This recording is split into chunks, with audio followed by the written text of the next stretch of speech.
Летото е период кога сите правиме план каде да одиме на летување. Одењето на одмор со бебе може да биде многу пријатно, но може да биде исто така многу травматично за родителите. На тема како да се заштитиме од дехидрација и проливи, денеска разговараме со доктор Александар Сајковски, специјалист педијатар од Аџибадем Систина. Добро дојдовте на програмата на Тера. Благодарам, поздрав до сите ваши гледачи. Се надевам дека оваа тема може да биде интересна и за нив. Така. Која е најмалата возраст со која родителите можат да одат со дете на одмор?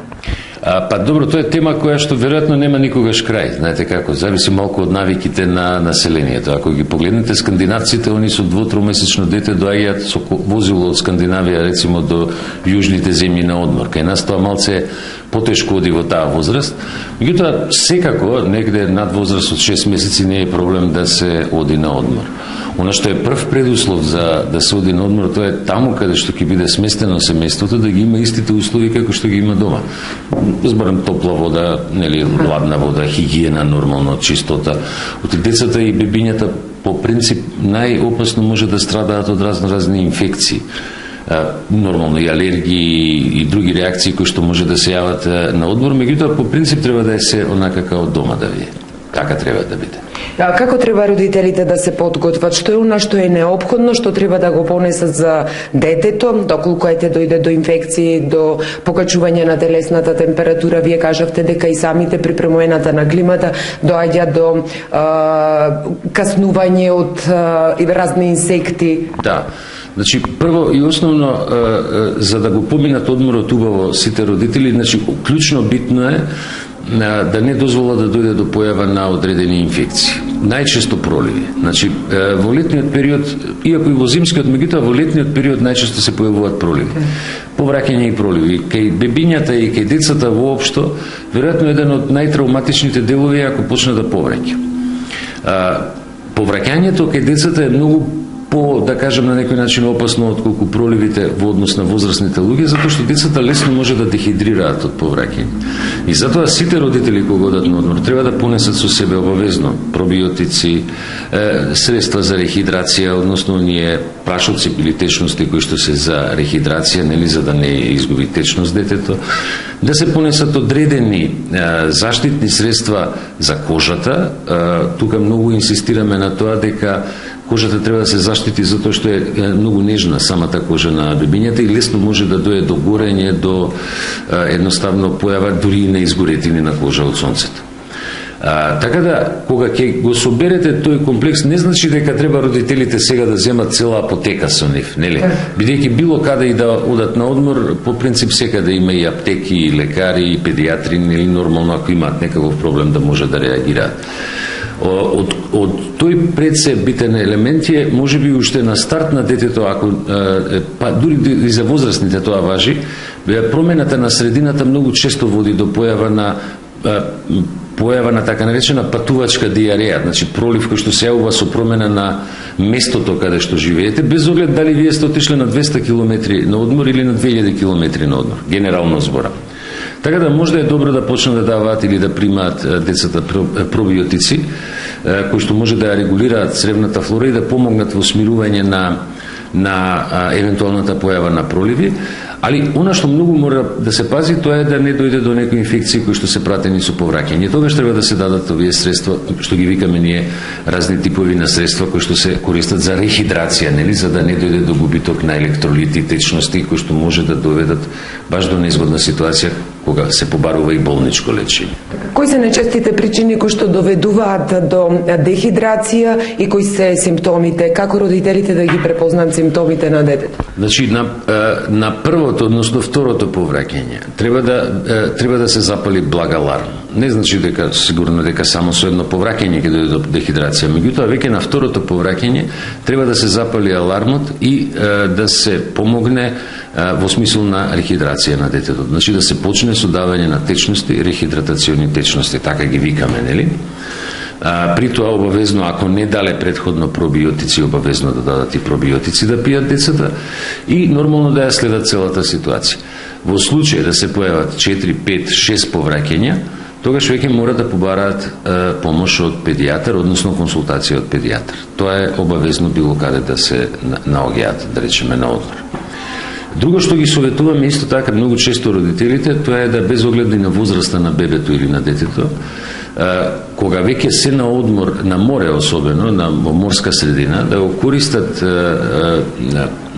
морето, односно испарувањето јодно и солта, да шетаат со децата, но не да шетаат во најтоплиот период, не во 14-15 часот, кога е најголема жештина во суштина, кога може да дојде и до покачување на температурата на детето, особено ако е облечено. Знаете, децата трошат многу повеќе енергија отколку ние возрастните, они повеќе храна внесуваат од нас возрастните, и многу лесно може да дојде до покачување на телесната температура, затоа што бебето едноставно нема начин како да ви покаже кога му е топло.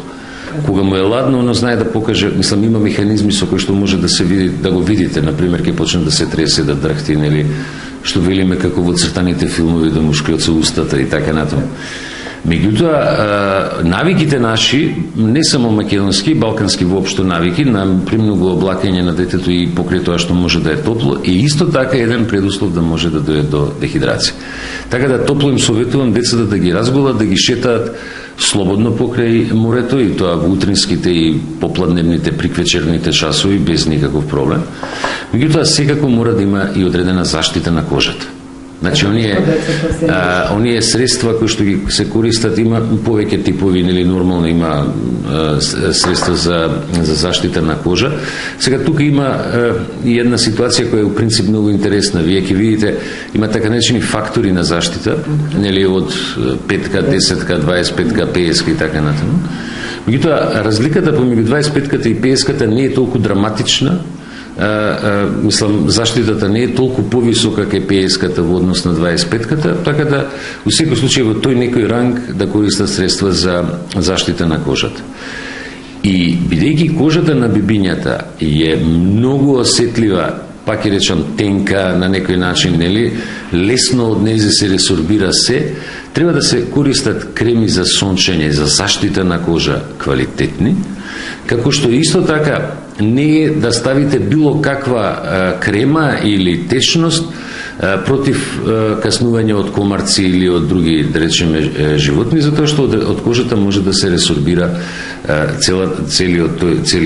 целата површина на кожата, лесно се ресорбираат хемикалиите во внатрешноста на телото. Така да, заштитата од сето тоа треба да се спроведе со навистина проверени препарати и проверени средства за заштита на кожа. Иако, морам да напоменам, тука има еден парадокс во кој што влеговме во 21. век, кој е многу чуден. Знаете, човекот и детето нормално, единствен начин за создавање на D-витамин во телото ни е кожата, односно сонцето. Храната, внесот на D-витамин со храната е многу мал, да не речам скоро нула, да кажам. И од една страна ние ги советуваме родителите да излезат на сонце, да се сончаат децата и возрастните воопшто. Од друга страна им викаме внимавајте заради озонскава дупка која што се шири, сега додуше најмногу е над Австралија, меѓутоа силното ултравиолетово зрачење може да предизвика оштетување на кожата, па дури и нарушување на имунитетот кај децата. Така да сега сме во таа фаза на некој таков парадокс. Сончајте се, ама внимавајте не премногу долго. То повеќето од родителите ќе си го постават прашањето колку време детето, например, од една година да престојува во водата и колку време да се сонча на сонце. Сигурно не смее да биде изложено подолго од еден час директно на сончева светлина, сигурно. Значи, најубаво е да е тоа 15 на минути, па понатаму едно саат време пауза, нели, ставање на детето под сенка. Особено до толку повеќе што, видите, можете вие детето да го ставите на плажа, да му ставите чадор, нели, да го ставите под сенка. Меѓутоа, рефлексијата од водата и од песокот исто така влие. Ултравиолетово зрачење се рефлектира од водата и од песокот. Така да не е упатно после 11-12 часот бебињата особено да бидат на плажа, односно покрај морето, заради таа рефлексија и јачината на сонцето. Од една страна ради топлината, од друга страна заради рефлексијата. Каде најчесто грешат родителите? Каде најчесто грешат? Прво, морам да кажам дека они најчестата грешка по принцип е во тоа што факт е дека носат цели апотеки со себе. Да не речам што све лекови носат. Објективно и нема потреба да се носи толкава апотека, да кажам. Меѓутоа, најчестата грешка е да се заборават да останат на сонце, да го остават детето на сонце, односно да се заборават предолго време, повеќе часови на сонце. И тогаш може да дојде до појава на изгореници, температура, тоа може да доведе исто така до повраќање. Втората голема грешка е во тоа што не им даваат на своите деца, па дури и на себе, пробиотици пред да тргнат на одмор. Пробиотиците се, знаете пред колку часа се дава пред да се тргне на одмор? Неколку дена пред да се тргне на одмор, да се почне да се пие. Знаете како пробиотиците, ние кога збориме за нив, ние зборуваме за животот. Пробиотик доаѓа од старите грчки зборови пробиос, односно за живот. И многу е потребно, многу е добро да се користат заради тие патувачки диареи. Знаете, самата промена на средина може да дојде до појава на диареја. И трето, што мислам дека треба да им се напомене на родителите, да не купуваат било какви течности за мачкање на кожата на децата за заштита од најчесто од убод на комарец. Подобро е да се земат проверени, дури би рекол природни субстанции, течности, креми кои што се користат за таа намена. Затоа што, пак ќе спомнам како и преска, кожата на детето е многу податлива на ресорбција на се она што се става на нејсе. Така. И у нас што сигурно ќе ги интересира каква храна да се користи во текот на деседневниот. Да, апсолутно. Значи, ако детето е на одреден режим на исхрана, повторно, нели, сега светот стана глобално село, вие детските храни ќе ги најдете во било која држава, дали околина или не, тие се квалитетни. Значи, по принцип е подобро да се користат, ако се бебиња во прашање, готови детски храни, односно кашички, нели? Затоа што никогаш не знаете кога, ако купите на пазар негде, било каде да сте на одмор, дали е доволно чисто, дали е прскано, не е прскано и така натаму, и нема потреба да се излагаат на ризици во тој период, барем во периодот на одморите, пошто е тоа еден краток период. Така да, оние стандардни навики за приготвување на храна дома, тоа може да го направат фактички дома. Изборот на храните треба да биде квалитетен, тоа е многу битно. Сметате дека кај нас има доволно квалитетна храна со оглед на тоа што воздухот е загаден, мислам и овошјето, зеленчукот, се со пестициди. Видите, ме чекнавте можеби една од најболните точки на новиот милениум. Јас дури одржав повеќе предавања на таа тема. Знаете како, денеска можеме со сигурност да кажеме дека демоните на 21. век се пестицидите, хербицидите и органофосфатите. За жал, Македонија и покрај убавиот пазар и големото производство на земјоделско и така натаму, многу се користат пестицидите. И мислам дека за нив треба многу повеќе да се зборува. Дали е од една страна исправно користено самите пестициди за производство на храна или не, тоа е веќе друга тема. Меѓутоа морам да ви кажам дека они имаат толку суптилно дејство врз имунитетот на детето, што некогаш ние дури и медицински не можеме да го откриеме. А најлошото од све е што пестицидите, органофосфатите имаат и многу, така наречено, ние викаме латентност. Значи, може да дојде до нарушување на имунолошкиот систем кај детето, например, на возраст од 6 месеци, 7-8, а да се манифестира после 3 или 4 години. И Македонија е една од државите во светот, каде што и во други држави нормално, каде што многу се зголемува бројот на деца со алергии, со астми, со автоимуни болести, малигни болести, а тоа се болести на имунитетот, нарушување на имунитетот. Мислам дека е тоа една тема за која многу треба да се зборува. Се надеваме дека повторно ќе се сретнеме и токму на оваа тема ќе разговараме.